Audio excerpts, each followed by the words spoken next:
السلام علیکم۔ اب تک کی خبروں کے ساتھ میں ہوں رضوان عباسی۔ سب سے پہلے اہم خبروں کا خلاصہ۔ شی جن پنگ کی بین الاقوامی کاروباری اداروں کے نمائندوں سے ملاقات۔ نئے دور میں شیزانگ کے انسانی حقوق کی ترقی اور پیش رفت کے عنوان سے وائٹ پیپر کا اجرا۔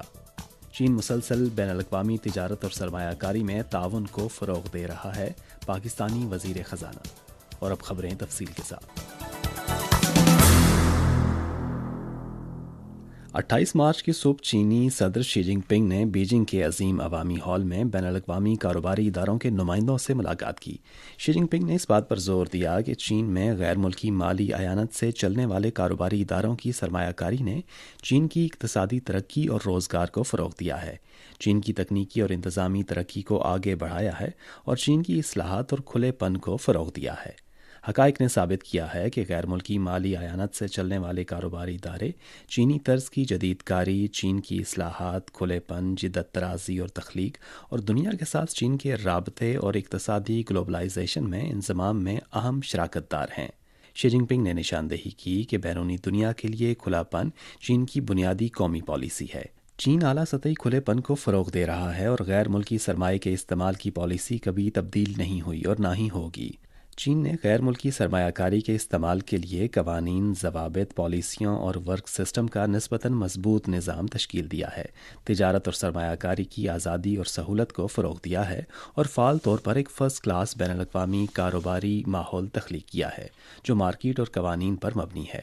چین غیر ملکی تاجروں کے لیے ایک مثالی، محفوظ اور امید افزا سرمایہ کاری کی منزل ہے، اور چین کے ساتھ چلنا مواقع کے ساتھ چلنا ہے۔ چین پر یقین کرنا آنے والے کل پر یقین کرنا ہے، اور چین میں سرمایہ کاری کرنا مستقبل میں سرمایہ کاری کرنا ہے۔ شی جن پنگ نے اس بات پر زور دیا کہ چین مارکیٹ تک رسائی کی رکاوٹوں کو کم کرنے اور کھلے پن کو مزید وسعت دینے پر توجہ مرکوز کرے گا۔ اس بات کی ضمانت دی جائے گی کہ چین میں غیر ملکی مالی اعانت سے چلنے والے کاروباری ادارے مساوی قومی سلوک سے مستفید ہوں اور مارکیٹ میں منصفانہ مسابقت برقرار رکھیں۔ غیر ملکی تاجروں کے جائز حقوق اور مفادات کا تحفظ کیا جائے گا۔ اس ملاقات میں 40 سے زائد عالمی کمپنیوں کے چیئرمین، سی ای اوز اور غیر ملکی مالی اعانت سے چلنے والے کاروباری اداروں کی بزنس ایسوسی ایشنز کے نمائندگان نے شرکت کی۔ 28 مارچ کی دوپہر کو چین کے صدر شی جن پنگ نے بیجنگ کے عظیم عوامی ہال میں بنگلہ دیش کی عبوری حکومت کے چیف ایڈوائزر محمد یونس سے ملاقات کی۔ صدر شی نے نشاندہی کی کہ چین اور بنگلہ دیش کے عوام کے درمیان روایتی دوستی ہے اور قدیم شاہراہ ریشم نے دونوں ممالک کو ایک دوسرے کے قریب لایا ہے۔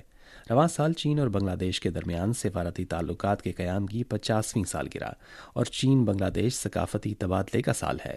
چین بنگلہ دیش کے ساتھ مل کر دونوں ممالک کے عوام کو مزید فوائد پہنچانے کے لیے چین بنگلہ دیش تعاون کو آگے بڑھانے کا خواہاں ہے۔ صدر شی نے اس بات پر زور دیا کہ چین اور بنگلہ دیش کو سیاسی باہمی اعتماد کو گہرا کرنا چاہیے اور بنیادی مفادات اور اہم خدشات سے متعلق امور پر ایک دوسرے کی حمایت کرنی چاہیے۔ چین بیلٹ اینڈ روڈ کی اعلیٰ معیار کی مشترکہ تعمیر کو فروغ دینے، ڈیجیٹل معیشت، سبز معیشت، سمندری معیشت، بنیادی ڈھانچے کی تعمیر اور پانی کے تحفظ سمیت مختلف شعبوں میں تعاون، ثقافتی تبادلوں کو بڑھانے اور لوگوں کے درمیان باہمی افہام و تفہیم اور دوستی کو فروغ دینے کے لیے بنگلہ دیش کے ساتھ کام کرنے کے لیے تیار ہے۔ محمد یونس نے کہا کہ بنگلہ دیش اور چین کے درمیان گہری دوستی ہے اور چین بنگلہ دیش کا قابل اعتماد شراکت دار اور دوست ہے۔ بنگلہ دیش ایک چین کے اصول کی مضبوطی سے حمایت کرتا ہے اور تائیوان کی علیحدگی کی مخالفت کرتا ہے۔ بنگلہ دیش صدر شی جن پنگ کے پیش کردہ 3 گلوبل انیشیٹوز اور دیگر اہم تصورات کو سراہتا ہے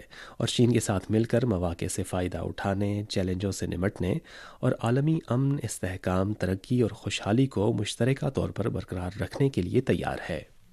چینی ریاستی کونسل کے انفارمیشن آفس نے شیزانگ خود اختیار علاقے کے شہر لہاسا میں 28 تاریخ کی سپہر ایک پریس کانفرنس منعقد کی، جس میں نئے دور میں شیزانگ کے انسانی حقوق کی ترقی اور پیش رفت نامی وائٹ پیپر جاری کیا گیا۔ وائٹ پیپر میں نشاندہی کی گئی ہے کہ کمیونسٹ پارٹی آف چائنا اور چینی حکومت نے ہمیشہ شیزانگ کو بہت اہمیت دی ہے، شیزانگ کی ترقی کے حوالے سے حکمت عملی کو مسلسل فروغ دیا ہے اور معیشت کو ترقی دینے، لوگوں کے ذریعہ معاش کو بہتر بنانے، لوگوں کی فلاح و بہبود میں اضافہ کرنے، قومیتوں کے اتحاد کو فروغ دینے اور شیزانگ میں تمام قومیتوں کے لوگوں کے بنیادی حقوق کے مکمل تحفظ کے لیے عملی اور مؤثر اقدامات کیے ہیں۔ وائٹ پیپر میں کہا گیا ہے کہ کمیونسٹ پارٹی آف چائنا کی 18ویں قومی کانگریس کے بعد سے شی جن پنگ کی سربراہی میں CPC کی مرکزی کمیٹی نے نئے دور میں شیزانگ کی ترقی کے لیے پارٹی کی حکمت عملی کا ایک اہم حصہ برقرار رکھا ہے۔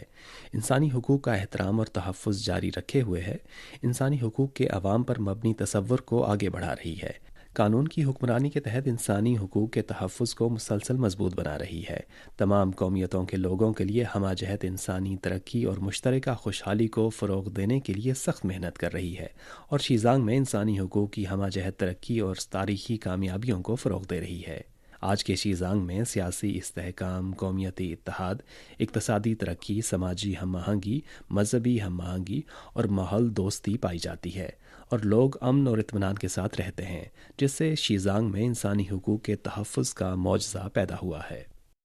پاکستان کے وزیر خزانہ محمد اورنگزیب نے، جو چین میں منعقدہ بواؤ ایشیائی فورم کے سالانہ اجلاس میں شرکت کر رہے ہیں، چائنا میڈیا گروپ کے ساتھ ایک خصوصی انٹرویو میں کہا کہ بڑھتی ہوئی عالمی تحفظ پسندی اور تجارتی رکاوٹوں کے تناظر میں چین کی جانب سے اعلیٰ معیار کے کھلے پن کو مسلسل فروغ دینا اور بین الاقوامی تجارت اور سرمایہ کاری تعاون کو فعال طور پر فروغ دینا نہایت اہم اور حوصلہ افزا ہے۔ انہوں نے کہا کہ سی پیک نے انفراسٹرکچر اور توانائی کے شعبوں میں قابل ذکر کامیابیاں حاصل کی ہیں۔ ان کا ماننا ہے کہ پاکستان اور چین کے درمیان مصنوعی ذہانت، موسمیاتی تبدیلیوں سے نمٹنے اور ماحول دوست اور پائیدار ترقی کے شعبوں میں تعاون کی وسیع گنجائش موجود ہے۔ بواؤ ایشیائی فورم کے سالانہ کانفرنس میں شریک چین میں پاکستان کے سفیر خلیل ہاشمی نے چائنا میڈیا گروپ کے ساتھ ایک خصوصی انٹرویو میں کہا کہ پاکستان جدید شعبوں میں چین کی جدت طرازی پر بہت توجہ دیتا ہے اور فعال طور پر اس کی حمایت کرتا ہے۔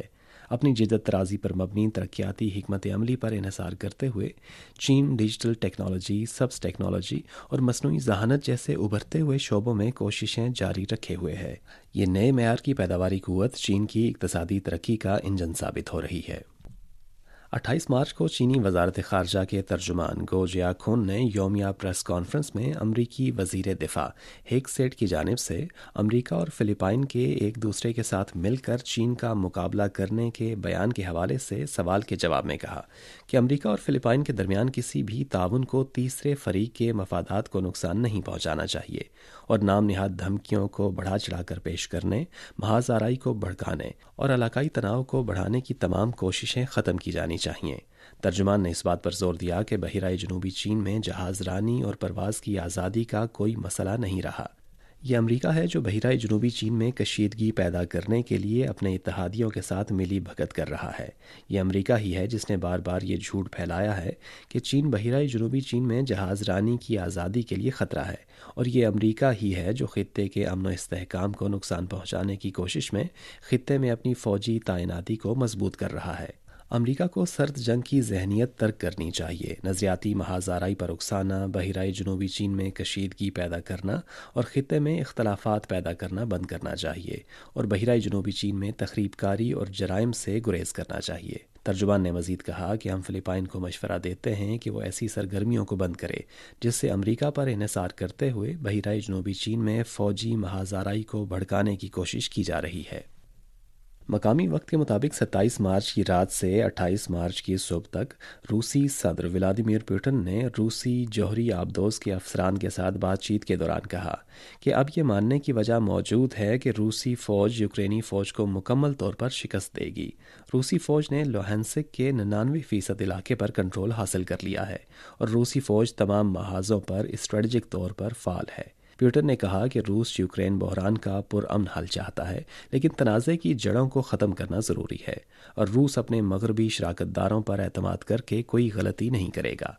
یوکرین کے ساتھ مذاکرات کے موضوع پر پیوٹن نے کہا کہ چونکہ انتخابات نہیں ہوئے، اس لیے یوکرین کی موجودہ حکومت قانونی حیثیت نہیں رکھتی۔ پیوٹن نے تجویز پیش کی کہ اقوام متحدہ کی نگرانی میں امریکہ، یورپ اور روس کے شراکت دار ممالک کے ساتھ یوکرین میں عارضی انتظامیہ قائم کرنے پر بات چیت کی جا سکتی ہے، تاکہ یوکرین میں جمہوری انتخابات کرائے جا سکیں اور ایک قانونی حکومت تشکیل دی جا سکے۔ اس کے علاوہ پیوٹن نے 27 مارچ کو مورمانسک میں بین الاقوامی آرکٹک فورم میں شرکت کے دوران کہا کہ روس نے کبھی بھی آرکٹک خطے کے کسی بھی ملک کو دھمکی نہیں دی۔ یہ تھیں اب تک کی اہم خبریں۔ رضوان عباسی کو اجازت دیجیے۔